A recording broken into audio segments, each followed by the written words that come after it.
So, a really interesting legal challenge has just landed in India's Supreme Court, and it's forcing a pretty big national conversation. Now, on the surface, it looks like it's just about how we appoint high court judges.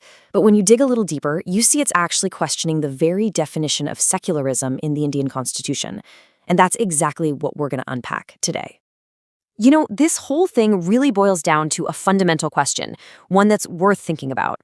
What makes a good judge? Is it just pure raw merit, or is representation just as important?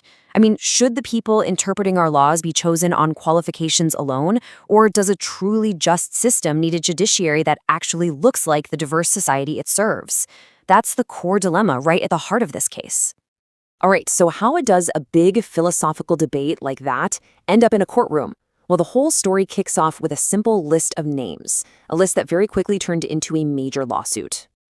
Okay, so here's a quick rundown of what happened. Between late 2022 and early 2025, we had 406 candidates recommended to become high court judges. Pretty standard stuff. But then, in May 2025, something different happened. The Supreme Court released a list that actually categorized these candidates by their social background. It showed how many were from minority communities or from scheduled castes and tribes, and it was this public breakdown by identity that prompted two advocates to say, wait a minute, and file a legal challenge. So what was their argument exactly? Well, it was pretty direct. They said that giving any importance to a candidate's religion when you're picking judges is just fundamentally at odds with India's constitutional commitment to secularism. So, you see, they weren't just questioning the final numbers. They were questioning the very act of counting people by religion in the first place. And to back up their case, the petitioners pointed directly to the numbers from that list. Take a look.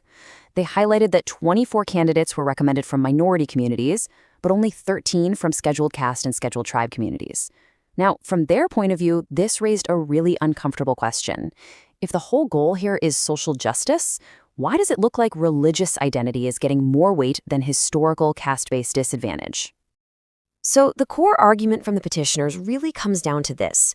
The very moment religion becomes a factor in picking judges, the whole principle of a secular state is compromised. For them, it's simple. Justice is supposed to be blind, and they argue that blindness has to extend to the religious identity of the judges too. Now, it's important to remember that this case doesn't exist in a vacuum. To really get the full picture, we've got to zoom out and look at the constitutional principles at play and also the specific process for appointing judges that's being put under the microscope here. So, what does secularism actually mean in the Indian context? It's a key question. Well, the Constitution is pretty clear on this.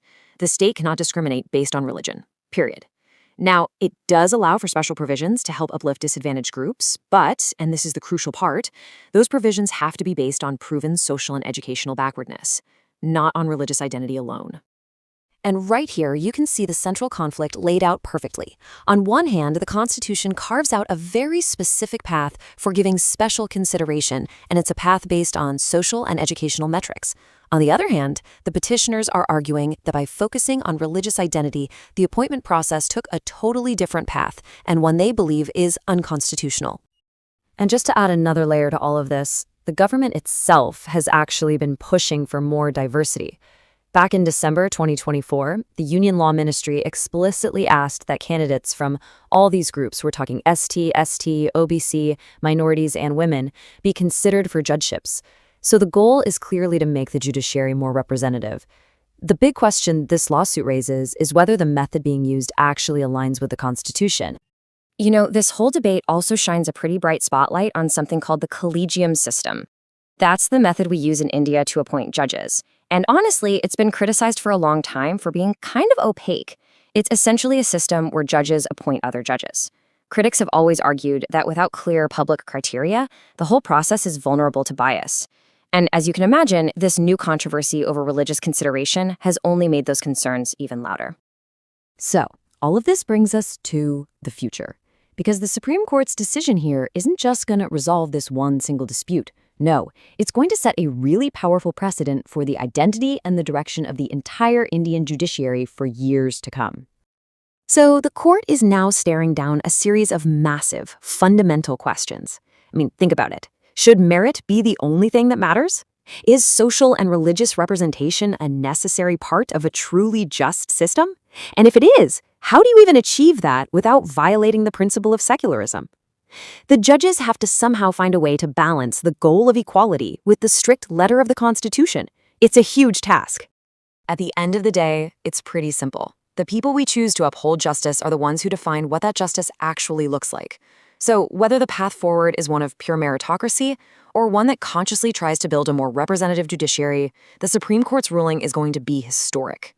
It's going to shape the identity of India's courts for generations, and it really leaves all of us to think about that one big question. Who do we want sitting in that judge's chair?